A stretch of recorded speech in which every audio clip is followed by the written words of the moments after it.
일서를 순서대로 알아보고 있습니다. 그리고 순서대로 가다 보니까요, 벌써 14번째 요한 일서를 보고 있습니다.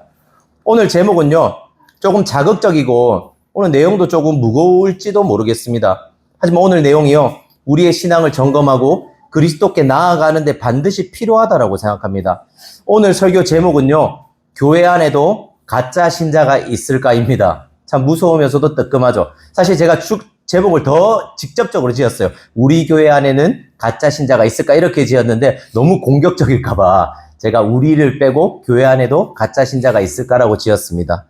오늘 설교를 통해서요, 우리의 신앙을 깊이 돌아보고요, 하나님의 은혜에 더욱 기대는 시간이 되기를 바랍니다. 저는 오늘 3가지 대지로 설교를 하려고 합니다. 첫 번째는 주보에 보면 있습니다. 대지는 첫 번째, 우리 안에도 가짜 신자가 있을까입니다. 우리 안에도 가짜 신자가 있을까? 두 번째, 진짜와 가짜를 어떻게 구분하는가? 진짜와 가짜를 어떻게 구분하는가? 세 번째, 과연 나는 진짜 신자인가? 과연 나는 진짜 신자일까? 우리 안에도 가짜 신자가 있을까? 진짜와 가짜를 어떻게 구분하는가? 과연 나는 진짜 신자인가?입니다.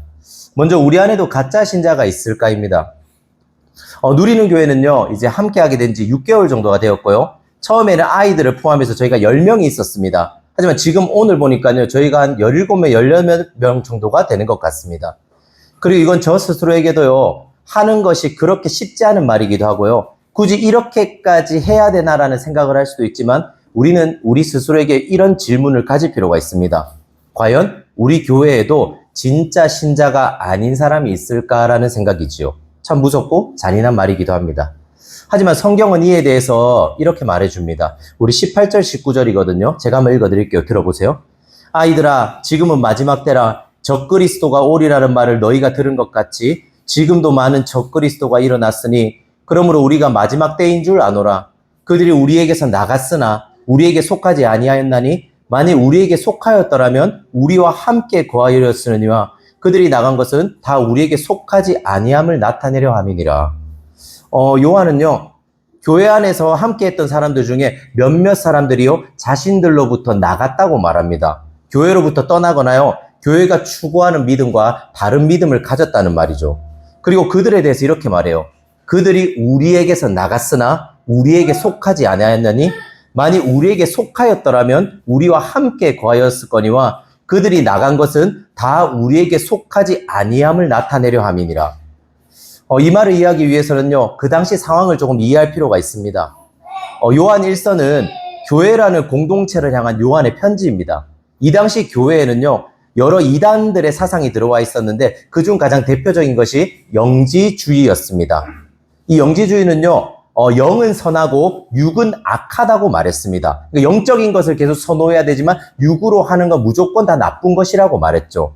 그렇기에 하나님의 아들이신 예수님이 더러운 육체를 입고 온다는 것은 말이 안 돼라고 주장했죠. 그리고 이를 인정하지 않기 때문에 이런 식의 주장을 했습니다. 예수님이 공생애를 시작하실 때요, 예수님이란 사람이 있습니다. 근데 요한에게 세례를 받거든요. 근데 그때 영이 예수님한테 들어간 거예요. 성령님이.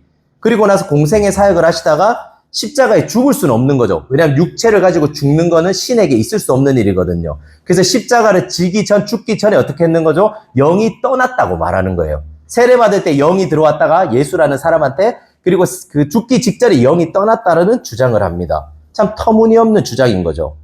그리고 또 다른 이단 사상도 있었는데요. 이들은 예수님은 시작에 불과하다. 더 높은 진리가 있다. 더 영적인 것을 추구하고 사모하라고 말했습니다. 이런 거예요.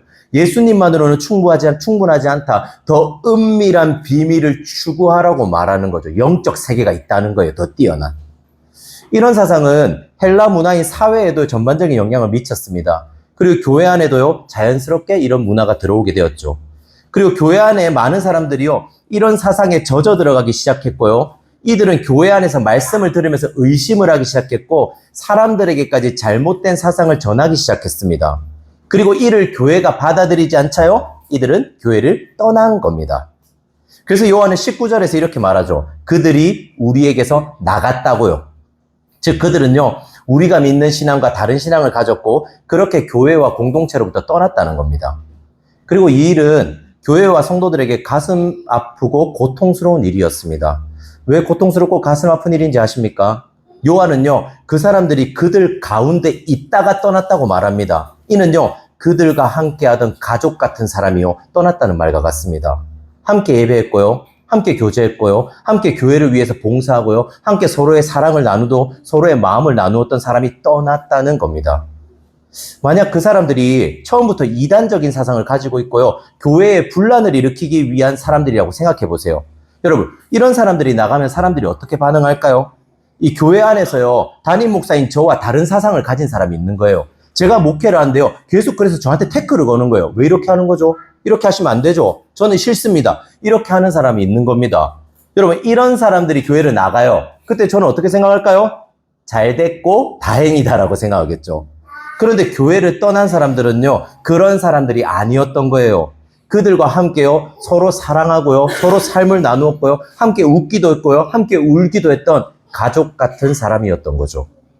요한은 19절에서요, 교리적으로는 그들이 우리로부터 나갔다라고 단호히 말하지만요, 실제로 요한의 마음은 그렇지 않았던 거예요. 요한도요, 교회도요, 가족을 잃어버린 것처럼 가슴이 찢어졌던 겁니다. 요한 1서에 대해 좋은 주석을 쓴 데이비드 잭맨이라는 사람은 이렇게 말합니다. 그들은 단순히 방문자들이 아니었다. 그들은 교회의 가족이었다. 그들의 떠남은 논리적으로 그들이 우리에게 속하지 않았음을 보여주지만 감정적으로는 그것이 아프고 충격적인 일이었음을 의미한다. 그리고 주석가인 카렘 존스도 이렇게 말합니다. 떠난 자들은 교회 안에서 존경받고 신뢰받는 리더였을 가능성도 있다. 이들이 떠난 후 남아있던 성도들은 복음의 진리뿐 아니라 인간관계 차원에서도 깊은 상처를 경험했을 것이다. 여러분, 이 일이 교회에 얼마나 큰 고통이었는지 가늠이 가십니까? 저는 이 본문을 연구하면서 정말 가슴이 아프면서 두렵기도 했습니다. 왜냐하면요, 저는 교회 생활을 하면서 실질적으로 이와 같은 상황, 우리에게서 떨어져 나간 사람을 많이 경험했기 때문입니다. 분명히 함께 신앙생활을 잘했고요, 서로 사랑하고 아꼈고요, 함께 즐거워하고 교제도 나누었습니다. 그런데 어느 날 신앙을 떠나고요, 교회를 떠나는 사람을 저는 생각보다 많이 보았습니다. 아니, 제가 있을 때 떠나보내기도 많이 했습니다. 그리고 그들은 아직도요, 제 머릿속에 잊혀지지 않고요, 그들을 생각할 때마다 제 마음은 먹먹하고 고통이 있기도 합니다. 그리고 저는 이제 한 교회의 담임 목사가 되었고요, 솔직히 여러분에게 말씀드리자면요, 앞으로도 이런 일이 생길까봐 저는 두렵기는 합니다.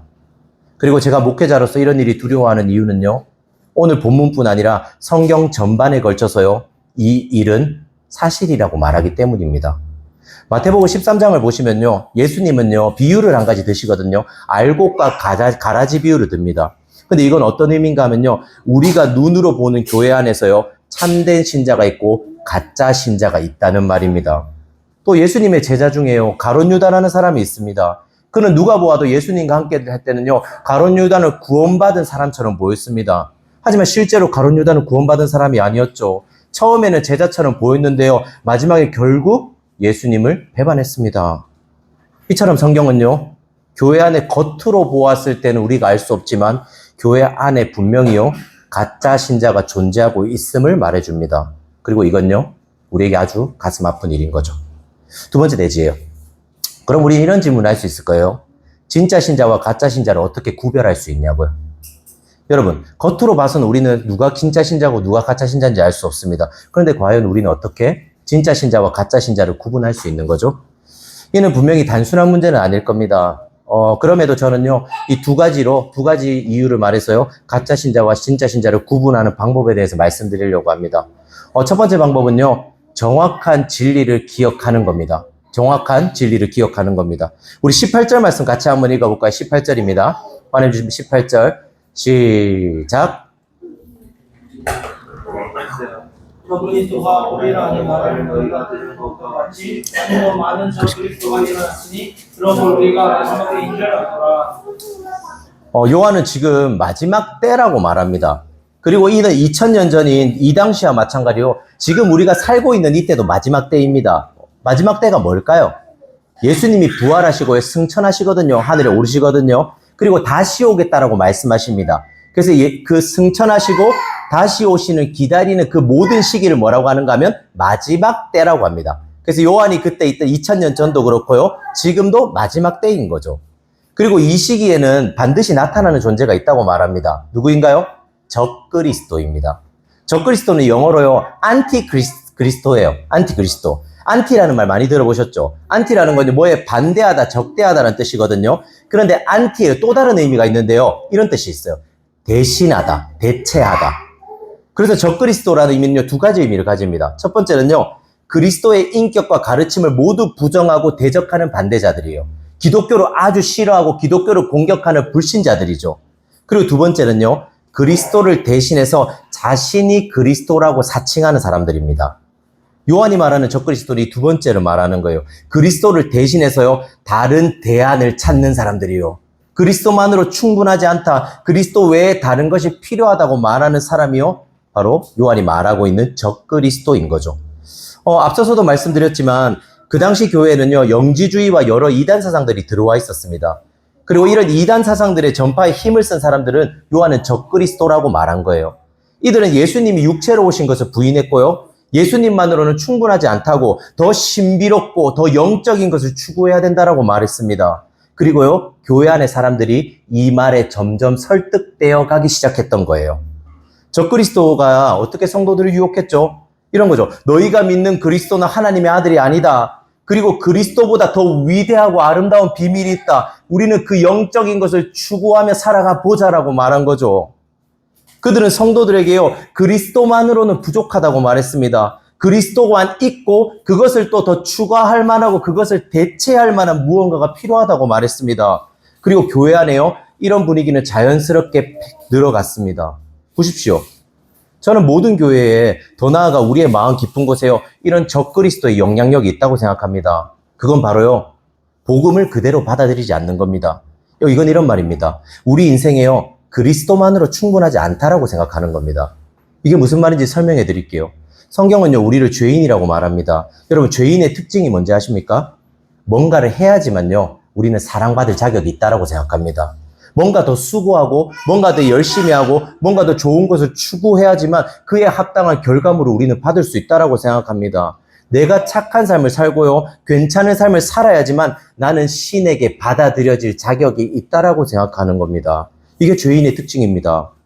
최근에 저희 윗집에 401호, 저 301호고 저희 401호 아주머니가 있거든요. 아주머니와 이야기를 하게 되었습니다. 그 아주머니는 교회를 다닌 지 몇 주 안 되었고요, 신앙에 대해서 여러 가지 궁금증을 가지고 있었습니다. 그리고 저에게 이런 말을 하더라고요. 목사님, 저 같은 사람이 교회를 가도 되는지 모르겠어요. 저는 사실 잘 살지도 못했고, 전 나쁜 놈이고, 저는 진짜 몹쓸 짓도 많이 했는데, 저 같은 사람이 과연 교회 가도 될까요? 라고 묻더라고요. 그리고 제가 말했습니다. 당연하지요. 교회는 괜찮고 착한 사람들이 다니는 곳이 아닙니다. 오히려 죄인들이 다니는 곳이고 그 죄인들이 사랑받을 수 있는 유일한 곳입니다. 어머니가 교회에 나갈 수 있는 유일한 이유는 바로 당신이 죄인이기 때문입니다. 라고 말했습니다. 그러니까요, 어머니가요, 눈물이 글썽글썽 하시면서 되게 위로를 받더라고요. 보십시오. 우리의 마음속 깊이 어떤 마음이 있는 거죠? 이런 거죠. 과연 나 같은 사람이 사랑받을 수 있을까? 나처럼 죄 많은 사람을 하나님이 받아줄까라고 우리는 생각합니다. 그리고 교회는 이런 분들에게 뭘 말해줘야 되는 거죠? 이런 분이 우리에게 묻는다면요, 복음을 말해줘야 됩니다. 네가 죄인인 걸 아시고 하나님이 당신을 사랑했다고요. 하나님이 죄인을 용서하시는 걸 가장 기뻐하신다고요. 그게 하나님이 이 땅에 자신의 아들을 보내시고 죽이신 이유가 죄인을 용서하기 위한 거라고 말해주는 거죠. 그런데 우리가 대부분 교회에서 들었던 메시지는 뭐죠? 세상과 크게 다를 바가 없습니다. 이런 거죠. 네가 열심히 하면 하나님이 복을 주실 거야.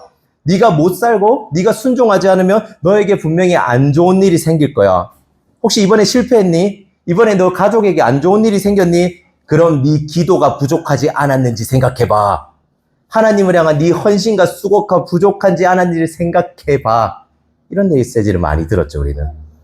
이건 우리가 정말 많이 듣는 얘기긴 하지만요, 이건 성경이 말하는 복음이 아닙니다. 복음은요, 네가 나에게 사랑받으려면 이것도 하고 저것도 해야 된다. 네가 하는 것 봐서 잘하면 내가 널 사랑해 주게라고 얘기하지 않습니다. 오히려요, 네가 아무것도 잘하는 게 없을지라도, 네가 하나님을 위해서 아무것도 한 게 없을지라도, 심지어 네가 죄만 계속해서 지었을지라도 하나님이 너를 사랑한다. 하나님 널 책임질 거라고 말하는 게 복음입니다. 그래서 요한은요, 적그리스도의 유혹에 흔들리는 성도들에게 이렇게 말해요. 24절이거든요. 한번 24절 볼까요? 우리 다 같이. 요한이 뭐라고 말하는지. 보십시오. 제가 읽어드릴게요. 너희는 처음부터 들은 것을 너희 안에 거하게 하라. 처음부터 들은 것이 너희 안에 거하면 너희가 아들과 아버지 안에 거하리라.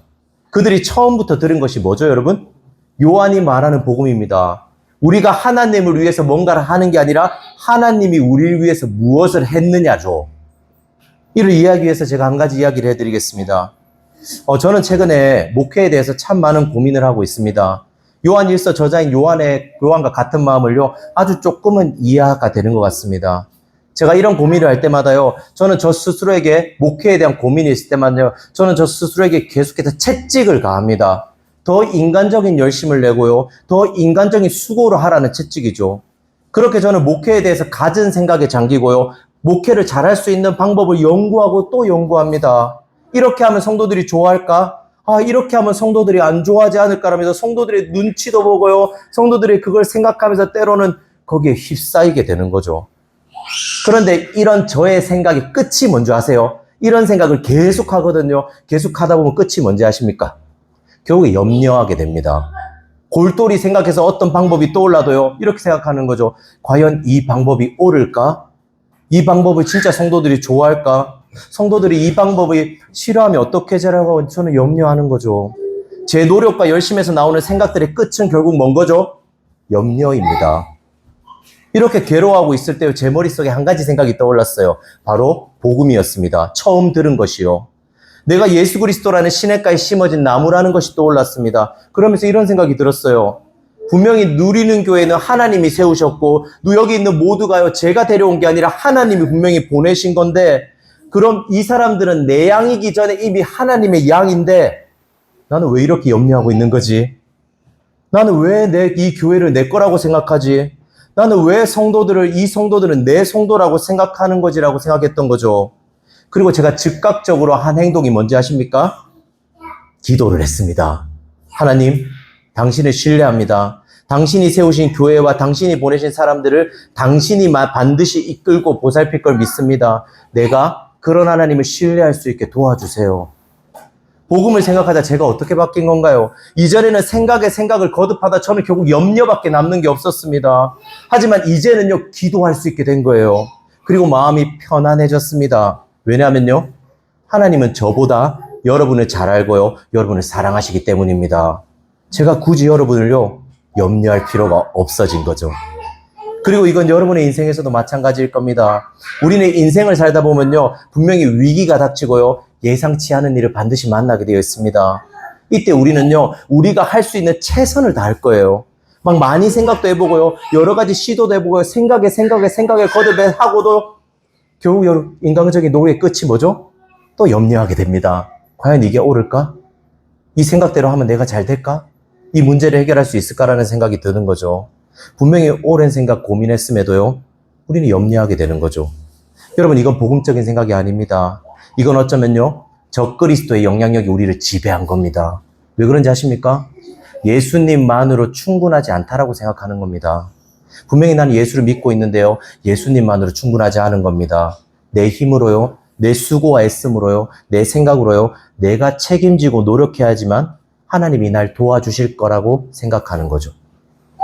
하지만 복음은 그렇지 않습니다. 복음은 그저 죄인인 우리가 하나님을 의지하라고 말합니다. 네 힘으로 할 수 없다고, 네 의지로 할 수 없다는 걸 인정하라고요. 그리고 하나님께 도와달라고, 하나님만 의지하게 해달라고 기도하라고 복음은 말합니다.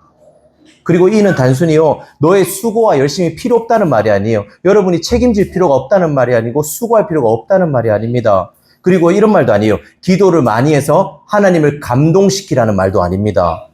우리는 복음을 생각할 때요, 염려 없이요, 하나님 우리에게 모든 걸 책임지고 하나님 우리를 사랑한다는 걸 기억할 때요, 우리는 무언가를 할 때 염려 없이 최선을 다하게 될 겁니다. 불안함을 떨쳐버린 채요, 내가 할 일을 할 수 있습니다. 여러분 그렇잖아요. 여러분 뭔가 할 때 늘 불안하잖아요. 과연 이게 맞나? 잘하고 있는 걸까? 이런 생각이 들잖아요. 하나님이 여러분을 사랑하고 여러분을 책임진다는 걸 생각할 때요, 여러분 염려 없이 그 일을 감당할 수 있습니다. 그리고 기도라는 목적도 바뀌어요. 하나님을 감동시키기 위해서 기도하는 게 아니라요, 오히려 하나님 우리를 사랑하시고 나를 돌보신다는 걸 믿기 위해서 기도합니다. 그렇게 기도하면 할수록요, 우리 안에 염려는 사라지고요, 하나님이 나를 책임진다는 걸 확신할 수 있게 되는 거죠. 이것이요, 요한이 흔들리는 교회와 공동체에게 해주고 싶었던 말이에요. 바로 처음부터 들은 것, 즉 복음을 기억하라고요. 우리가 예수님을 해서 뭘 해야 될지를 기억하는 게 아니라 예수님이 우리를 위해서 무엇을 하셨는지를 생각하는 겁니다. 바로 예수님만으로 충분하다라고 고백하는 거죠. 그리고 진짜 신자인지 가짜 신자인지 구분하는 두 번째 방법은요. 끝까지 견디는 인내입니다.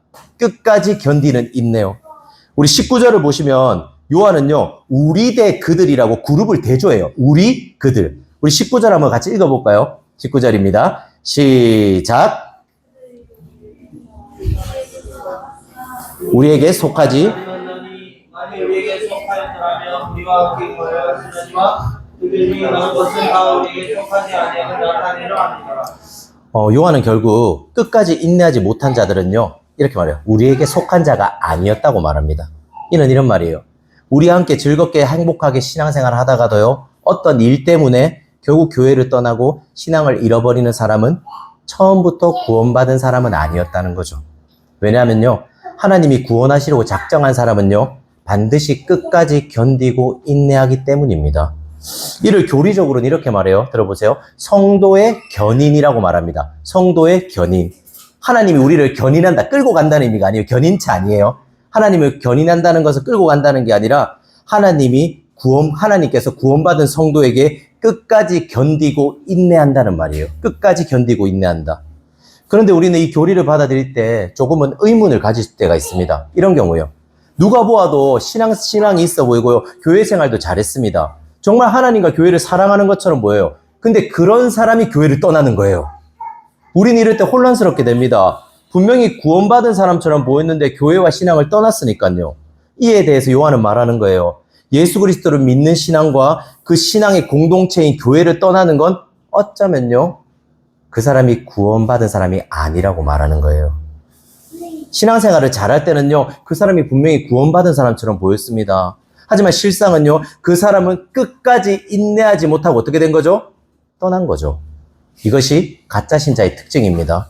이를 조금 더 설명드리자면요. 우리는 이런 식으로 생각해서는 안 됩니다. 들어보세요. 원래는 구원을 받은 사람입니다. 그런데 그 뒤로 신앙생활을 잘 못해서요. 구원에서 탈락한 게 아니에요, 여러분. 신앙생활을 잘하던 사람이 그 뒤에 신앙생활을 못해서요. 통과 못해서 구원에 탈락한 게 아닙니다. 왜냐하면요. 우리는 구원을 어떻게 받죠? 우리는 구원을 은혜로 받습니다. 내가 뭔가를 잘해서 구원받는 게 아니에요. 그리고 우리는 구원의 탈락도요. 내가 구원받고 뭔가를 잘 못하기 때문에 자격 미달이기 때문에 우리의 구원이 탈락되는 게 아닙니다. 하나님이 우리를요. 끝까지 견디고 인내하십니다. 어떤 시련이 오더라도요. 하나님이 우리를 붙잡고 인내하십니다. 그리고 우리는요. 끝까지 신앙을 떠나지 않고 견딜 수 있게 되는 거죠. 이것이 바로 성도의 견인입니다. 구원에 여러분 탈락은 없습니다. 결국 신앙을 떠난다면요. 교회에 잘하는 거 보이지만 그 사람이 결국 신앙을 떠난다면 그건 어쩌면요. 그 사람은 처음부터 구원받지 못한 사람이었던 겁니다. 그리고 요한은 교회에 이런 말을 한 이유가 있습니다. 바로요. 어떤 상황이 생기기 전까지는요. 모든 사람이 신자로 보이기 때문이에요. 이건 이런 말이에요. 평소에 우리 모두는요. 진짜 신자처럼 보입니다. 우리는 누가 진짜의 신자이고 누가 가짜의 신자인지 우리는 구분하기가 힘듭니다. 하지만 이때가 되면요. 우리는 어느 정도 진짜 신자와 가짜 신자를 구분할 수 있게 됩니다. 언제인지 아십니까? 우리에게 고난이 왔을 때입니다. 우리가 감당할 수 없고 내가 어찌할 수 없는 힘든 일이 왔을 때 우리는 진짜 신자와 가짜 신자를 구분할 수 있습니다. 여러분 이 당시 교회를 보십시오. 그들은 하나의 교회를요. 서로 사랑하고 함께 교회를 세워가고 있었습니다. 하지만 그들에게 적그리스도의 유혹이 다가오자 그들이 어떻게 됐죠? 그들에게 고난이 다가오자 그들은 어떻게 됐나요? 그들은 흔들렸습니다. 그리고 결국에 신앙을 떠났습니다. 우리도 마찬가지입니다. 우리가 편안하고 좋을 때는요. 모두 다 진짜 신자처럼 보입니다. 하지만 고난이 올 때요. 우리의 실체가 드러납니다. 내가 믿음이 있는지 없는지는요. 고난이 올 때 드러납니다. 저는요. 간혹 교회를 다니다가 안 다니시는 분들을 만납니다. 그리고 묻습니다. 이렇게 묻죠. 왜 교회를 안 나가세요? 그리고 대부분이 뭐라고 얘기하는지 아세요? 첫 번째는 이렇게 얘기합니다. 하나님께 실망했어요. 내가 간절히 바라는 게 있었는데 내가 기도하는 게 있었는데 하나님이 그걸 안 들어줬다는 겁니다. 그리고 두 번째는 이렇게 말해요. 사람들에게 상처받았어요. 교회에 가면 사람들이 세상 사람들과 다를 줄 알았는데, 교회에 가면 그곳 사람들은 나를 이해해주고 안아주고 용납해줄 줄 알았는데, 막상 교회에 가보니까 어땠던 거죠? 그렇지 않았던 거예요. 여러분, 왜 그런지 아십니까? 왜 교회 사람들은 착하고 좋은 사람들이라 생각하는데 교회가 가보면 막상 그렇지 않은지 아십니까? 교회는요, 죄인들의 모임이기 때문입니다.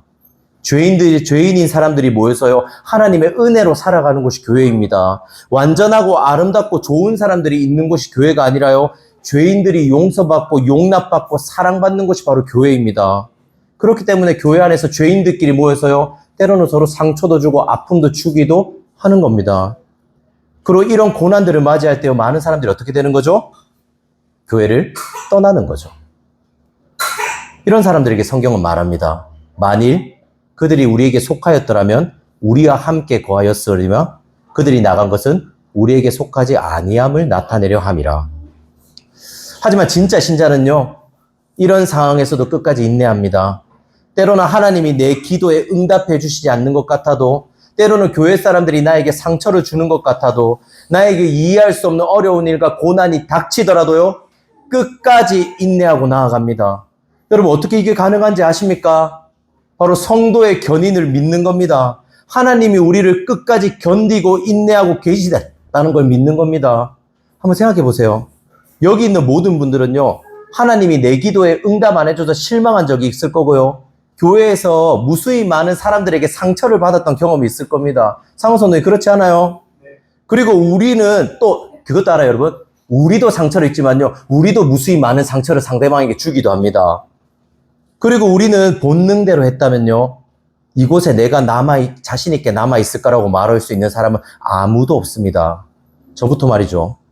그런데 우리는 이 모든 고난을 뚫고요, 이곳에 여전히 남아있습니다. 우리는 여전히 대단한 믿음이 아니라 아주 작은 믿음을 가지고 하나님을 붙들고 이 자리에 남아있습니다. 물어보죠. 저와 여러분이 어떻게 이곳에 남아있을 수 있나요? 저와 여러분이 어떻게 이곳에 있을 수 있죠? 답은 하나입니다. 하나님이 우리를 붙드셨습니다. 우리는 흔히 신앙을 이런 식으로 생각합니다. 내가 하나님의 손을 잘 붙드는 거라고 생각합니다. 내가 이번 주에 하나님의 손을 얼마나 잘 붙들었는가? 나는 이번 주에 하나님 말씀을 얼마나 잘 읽었는가? 나는 이번 주에 기도를 얼마나 했는가? 나는 이번 주에 하나님께 순종을 얼마나 잘했는가? 나는 이번 주에 예배를 얼마나 잘 드렸는가? 우리의 관심은요, 늘 우리가 하나님의 손을 얼마나 잘 잡고 있느냐에 쏠려 있습니다. 하지만 성경은 그렇게 말하지 않습니다. 성경은요, 네가 하나님의 손을 붙들고 있는 게 아니라 하나님이 네 손을 붙들고 있다고 말합니다.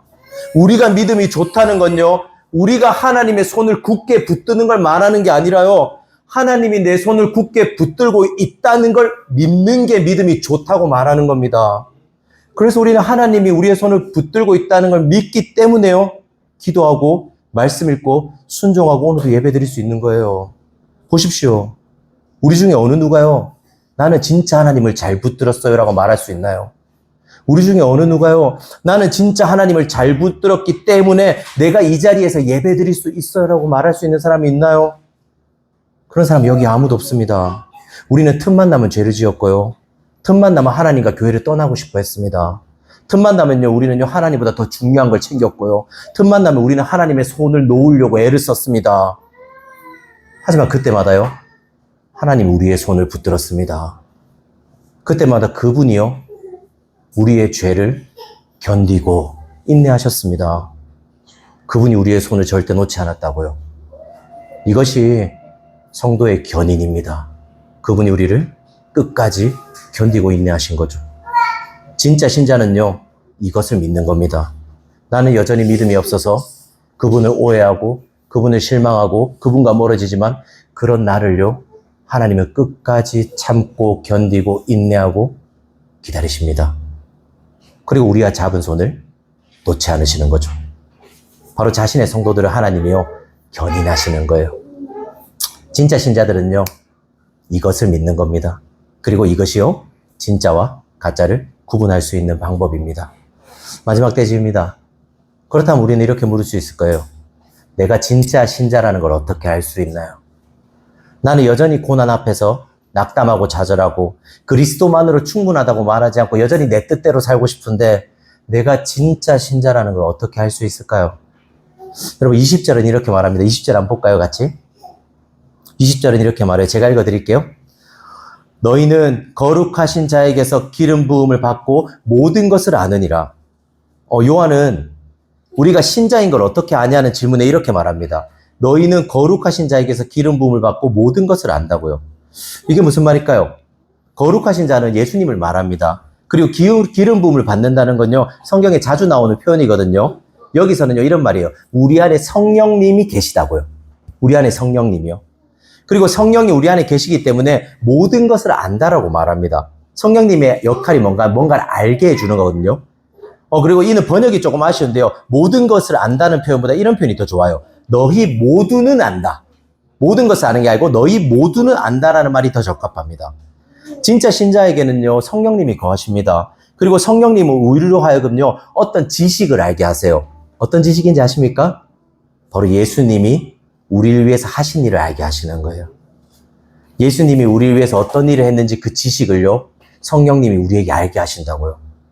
요한이 이 말을 할 때 대부분의 교회 사람들은요, 두려워하고 있었습니다. 자신들과 함께 신앙이 좋던 사람들이요, 신앙생활하던 신앙이 좋던 사람이요, 적그리스도에게 넘어가서 신앙과 교회를 떠나는 걸 봤던 거예요.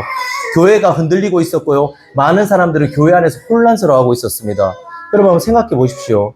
신앙생활을 하는데 제가, 최인곤이 누군가에게 미혹된 거예요. 그래서 교회 안에서 복음을 전하는 게 아니라 제가 이상한 걸 전하는 겁니다. 이런 거죠. 누리는 여러분, 제가 이번에 깨달았는데 예수님만으로는 부족하더라도요, 예수면 안 충분하더라도요, 예수 믿어도 내 문제가 결국 해결 안 되더라고요. 그래서 우리는 더 좋은 걸 믿어야 됩니다. 우리 다 같이 금식하러 갑시다. 금식하고 기도원에 들어가서 더 기도합시다. 더 신령한 걸 추구하고 예수님만으로 안 되니까 더 좋은 걸 찾읍시다. 제가 여러분에게 이렇게 말하는 거예요. 자, 여러분은 어떻게 반응하시겠어요? 단순히 이러겠습니까? 최인곤이 정신이 나갔네, 상종을 안 해야 되겠다라고 생각하실까요? 아니요, 생각보다 그렇지 않을 겁니다. 왜 그런지 아세요? 여러분은 저와 함께 보냈던 시간들이 있고요, 제가 전했던 복음들을 알고 있고요, 그리고 누리는 교회에서 저희가 함께 했던 일들이 주마등처럼 모두 다 스쳐 지나갈 겁니다. 그리고요, 제가 변한 걸 보면서 여러분은 어떤 걸 느끼는가 하면 괴로워질 겁니다. 슬프게 다가올 거예요. 그리고 생각하겠죠. 과연 저 목사도 저렇게 흔들리는데 나는 안 흔들리고 살아남을 수 있을까? 다른 목사도 흔들리고 저렇게 떠났는데 나라고 잘 믿을 수 있을까? 저와 여러분은요, 자연스럽게 이런 걱정에 휩싸일 수밖에 없습니다. 여러분, 이런 상황에서 요한은 말하는 거예요. 얘들아, 정신 차려야 돼.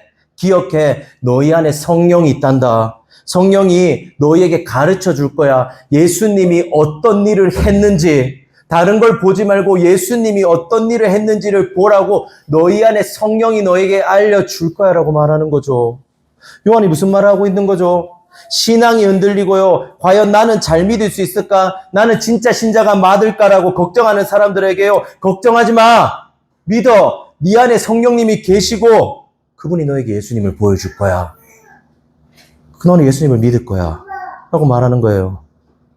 그리고 21절은 이렇게 말하죠. 제가 읽어드릴게요. 내가 너희에게 쓰는 것은 너희가 진리를 알지 못하기 때문이 아니라 알기 때문이요, 또 모든 거짓은 진리에서 나지 않기 때문이라. 바로요, 네가 아는 그 진리를 기억하라고요. 네가 그리스도라는 시냇가에 심어졌고요, 하나님이 네 인생을 끝까지 견디고 인내한다는 이것을 기억하라고요. 성령께서 이것을 알게 해주신다고요. 우리 안에 성령님이 계실 때요, 우리는요, 하나님이 나를 위해 사신 일을 알게 되고요, 나는 연약하지만 하나님이 나를 끝까지 인도하고 이끌어 갈 걸 믿게 됩니다. 하나님이 여러분, 우리를 위해서 어떤 일을 하셨죠? 바로 자신의 아들을 죽이셨어요. 신이신 예수님은요, 인간의 몸을 입고 이 땅에 오셨습니다. 모두 다 하나님이 인간의 몸을 입고, 하나님이란 존재가요, 인간의 몸을 입고 올 거라는 걸 생각지도 못했어요. 왜냐하면요, 사람들이 이렇게 생각했거든요. 영은 선하고 육은 악하다고 생각했기 때문입니다. 하지만 예수님은요, 우리와 같은 인간의 몸을 입고 오셨습니다. 그리고 이런 말씀을 하세요. 요한복음 10장 27절에서 29절이거든요. 들어보세요. 내 양은 내 음성을 들으며 나는 그들을 알며 그들은 나를 따르느니라. 내가 그들에게 영생을 주노니 영원히 멸망하지 아니할 것이요, 또 그들을 내 손에서 빼앗을 자가 없으리니 그들은 주신 내 아버지는 만물보다 크심에 아무도 아버지 손에서 빼앗을 수 없느니라. 예수님은 말씀하십니다. 내 음성을 듣는 내 양들은 어느 하나라도 내가 빼앗기지 않겠다고요. 내가 그들을 끝까지 지킬 거라고요. 내 양들은 내가 끝까지 지키고 그들을 알고 그들을 책임지고 그들을 붙들 거라고 말하는 거예요. 그분은 자신의 양들을 우리 양들인 우리를요 빼앗기지 않기 위해서 어떤 일을 하는지 아십니까? 그분은 죄가 없으셨습니다. 그분은 무고하셨죠. 하지만 자신의 양들을 위해서요 십자가에서 모든 죄악을 지십니다. 십자가에 달리시는 거죠. 그리고 요한복음 14장 15절 이렇게 말해요. 나는 선한 목자라. 나는 내 양을 알고 양도 나를 아는 것 같이 아버지께서 나를 아시고 내가 아버지를 아는 것 같이 나는 양을 위하여 목숨을 버리노라. 그리고 그분은요 자신의 음성을 듣는 진짜 신자들을 위해서 뭐라는 거죠? 저와 여러분들을 위해서 목숨을 버립니다. 그리고 그분이 인간의 죄를 범하고요 또 인간이 죄를 범하고요 또 공생의 사역 내내 하신 일이 있습니다. 예수님이 공생의 내내 어떤 일을 하신지 아세요? 바로요 견디고 인내하는 일을 하셨습니다. 그분은 끊임없이 죄를 저지르고요 하나님을 무시하고요 하나님을 모욕하는 인간의 죄를요 끝까지 견디고 인내하셨습니다. 그리고 십자가에서도요 그분이 충분히 내려오실 수 있었어요. 사람들이 그분을 조롱했습니다. 네가 하나님의 아들이라며. 그럼 그곳에서 내려와봐. 당장 내려와서 네가 하나님의 아들이라는 걸 증명해봐. 저와 여러분이었으면 어떻게 했을까요? 내려와서 증명했겠죠. 못이 막 팡팡 뽑힌 다음에 봐라 하나님의 아들이지 하고 다시 올라갔겠죠. 하지만 그분은 어떻게 했죠? 그곳에서 그분은 내려오지 않으셨습니다. 오히려 그곳에서 그분은 뭘 하신 거죠? 끝까지 고통을 견디고 인내하십니다. 그리스도가 우리를 위해 죽으시고요. 그 모든 고통을 끝까지 견디고 인내하셨기 때문에요. 저와 여러분은 어떻게 할 수 있나요? 그 예수 그리스도를 믿을 수 있게 된 겁니다. 그리고 그분을 믿고 믿는 모든 자들은요. 하나님도 우리를요. 끝까지 견디고 인내하십니다. 하나님은요. 여러분이 예수님을 믿는다면요. 여기 있는 단 한 사람도 잃어버리지 않을 겁니다. 어떠한 상황이 오더라도요. 여러분을 지키고 보호하실 겁니다. 그리고 20절은 이렇게 말하죠. 너희는 거룩하신 자에게서 기름 부음을 받고 모든 것을 아느니라. 여러분 우리가 살면서 정말 그리스도만으로 충분한가요? 다시 한번 물어보겠습니다. 여러분 정말 살면서요. 예수 그리스도만으로 충분합니까? 다른 게 없어도요. 예수 그리스도를 가진 것만으로 만족이 되나요? 그리고 고난이 닥치고 교회에서 상처를 받고 때로는 하나님이 나를 버린 것 같은 기분이 들 때가 있지 않나요? 그때 성령님은 말하는 겁니다. 사랑하는 인고나, 사랑하는 원용아, 사랑하는 은수야, 하나님이 자신의 목숨을 버릴 만큼 널 사랑한단다. 하나님이 널 절대 포기하지 않을 거야. 염려하고 걱정하지 말아라. 하나님 안에서 넌 결국 잘 될 거란다. 하나님 안에서 넌 진짜 행복하게 될 거야. 그러니 그리스도를 바라보려. 이라고 말하는 거죠. 사랑하는 여러분, 지금도 우리 가운데 이런 생각을 하시지 않습니까? 과연 나는 신자인가? 나는 정말 끝까지 믿음을 잘 지킬 수 있을까? 그리고 이렇게 못난 나도, 이렇게 죄 많은 나도 과연 하나님이 받아주실까라고 고민하고 있지 않습니까? 그런 분에게 성경은 말합니다. 그리스도께 오십시오. 그리스도께 오십시오. 그분의 음성을 듣는 자들은요. 여러분이 이곳에서 그리스도가 얼마나 아름답고 좋은 분인지 깨닫는다면요. 여러분은 그 어떤 것으로부터 하나님으로부터 그 어떤 것도 하나님부터 여러분을 빼앗지 못할 겁니다. 여러분은요. 저와 여러분은 그리스도 안에서 안전합니다. 이것이 진짜 신자들이 가지는 믿음입니다. 우리 한번 이 시간요. 찬양하고 기도했으면 좋겠습니다. 여러분, 성경은 누누이 말합니다. 네가 하나님 안에 있다면 안전하다고 말합니다. 하지만 우리는 종종 이런 생각을 해요. 과연 내가 하나님 안에 있을까? 과연 나는 잘하고 있을까? 과연 나 같은 놈을 하나님이 받아줄 거라고 우리 두려워하기도 합니다. 하지만 그런 자에게 성경이요. 아니, 네가 나를 믿는다면 넌 안전하단다. 네가 나를 믿기만 한다면 난 널 끝까지 이끌고 갈 거야. 너의 어떤 연약함과 부족함에도 불구하고 내가 너를 책임질 거란다고 성경은 말합니다. 사랑하는 여러분, 예수 그리스도만으로 충분하지 않습니까? 정말 여러분의 인생 예수 그리스도만으로 충분하지 않습니까? 여러분, 예수님만으로 충분합니다. 그분이요, 우리의 진짜 아버지 되시고 우리를 사랑하십니다. 우리 한번 이 시간 찬양할 건데요, 내 영혼은 안전합니다라는 찬양입니다. 제가 참 좋아하는 찬양이거든요. 우리 이 찬양 고백하면서요, 정말 주님 안에 있는 자는 안전하다고 말합니다. 우리가 안전함을요, 그분이 우리를 견디고 인내한다는 사실을요, 이 찬양을 통해서 우리 믿음으로 고백하며 나아갈까요?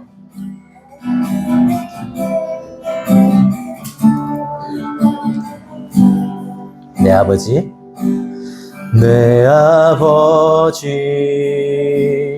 그 품 안에서 내 영혼은 안전합니다. 주 손길로 내 삶을 안으시니 그 평강이 나를 덮습니다. 다시 한번, 내 아버지, 내 아버지, 그 품 안에서 내 영혼은 안전합니다. 주 손길로 내 삶을 안으시니 그 평강이 나를 덮습니다. 나 비록 넘어지며 흔들리지만 주 내 안에 거하며 나를 붙드시니 내 생각을 주께로 돌리고 주시는 평강의 옷을 입습니다. 주 약속 안에서 내 영혼 평안에 내 뜻보다 크신 주님의 계획 나 신뢰 두려움 다 내려놓고 주님만 의지해 주 안에서 내 영혼 나 비록 넘어지며 흔들리지마 나 비록 넘어지며 흔들리지만 주 내 안에 거하며